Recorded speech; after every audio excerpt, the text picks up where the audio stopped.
Саламатсыздарбы? Пазл түзүүнүн эң оңой жолу бул PowerPoint'та даярдоо. Мен азыр сиздерге шаблонун жөнөттүм. Алгач үйрөнүү үчүн ошол шаблонду пайдаланып жасап көрсөңүздөр болот. Ушул шаблонду мен сиздерге жибердим. Бул шаблондун фону көк боюнча. Алмаштыруу үчүн пазлдын бир бөлүгүн чылдырабыз.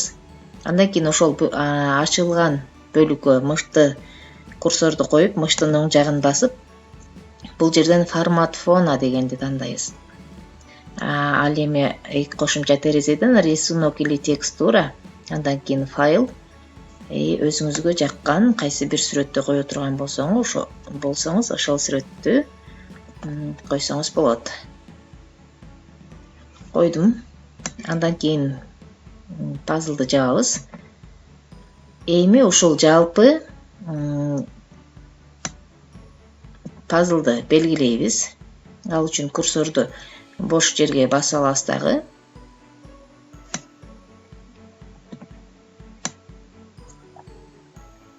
Мыштын оң жагын басып кое бербестен жалпы белгилейбиз. Андан кийин кошумча терезеден заливка фона дегенди тандап коебуз. Мына биздин сүрөтүбүз пазлдарга бөлүндү. Эми бул пазлдын кайсы бир бөлүгүн жылдырып көрсөк, мынакей жылган сайын өзгөрүп атат. Эми биз сүрөттөргө бөлүү үчүн ушул бөлүкчөлөргө ар бир бөлүгүн сактап чыгышыбыз керек. Ал үчүн ирети менен тандайбыз. Тандаганда ушул бир бөлүк өзүнчө рамкага алынат. Мыштын оң жагын басып сохранить как рисунок деп тандап чыгабыз. Өзүнчө бир папка ачып койсоңуздар дагы болот.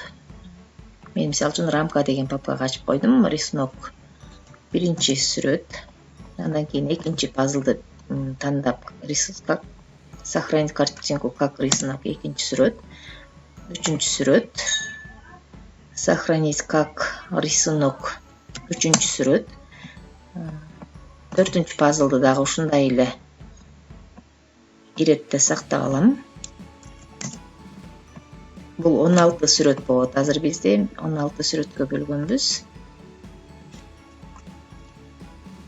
5-6 бөлүктү тандап, сохранить как рисунок. Андан кийин 6 бөлүк дедим. Бул жерден сохранить дегенди басабыз. 7 бөлүк. Ар бир бөлүктү ушундай сактап чыгасыздар.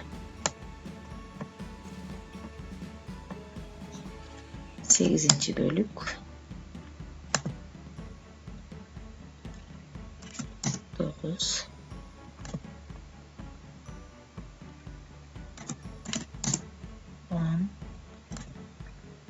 Сохранить как рисунок 11. Сохранить как рисунок 12. Сохранить как рисунок 13 аталышын. Сиздер өзүңүздөргө жаккан атты коюп кое бериңиздер. Мен ирети менен жазып коюп атам. Ар бир пазлдын ар бир бөлүгүн сактабасаңыздар,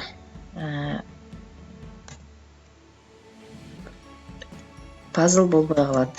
Бөлүкчөлөргө ажырабай калат. Мына биз ушинтип бөлүп алдык. Эми биринчи бетке кошумча бет ачсак болот, же болбосо башка PowerPoint'тан башка слайд даярдасаңыздар дагы болот. Башка бет ачтым. Бул жерден макет, пустой слайд тандап алам. Бул жерге вставка, рисунки. Мен рамка деген папкага сактагам. Сиздер өзүңүздөр папка ача алсаңыздар дагы болот, же болбосо ушул кайсы бир орунга сактасаңыздар болот. Жалпы белгиледим. Ставить.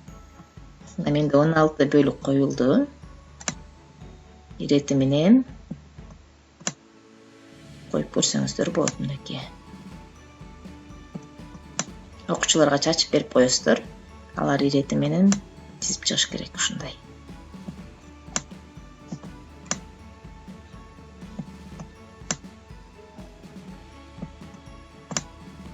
Пазл деген ушул сүрөттөрдү бөлүктөргө бөлүп, аларды чогултуп алуу. Сиздер үйрөнгүчөктү жана мен жиберген шаблон менен жасап туруңуздар, андан кийин өзүңүздөр ушундай кыргып жасаганга үйрөнөсүздөр.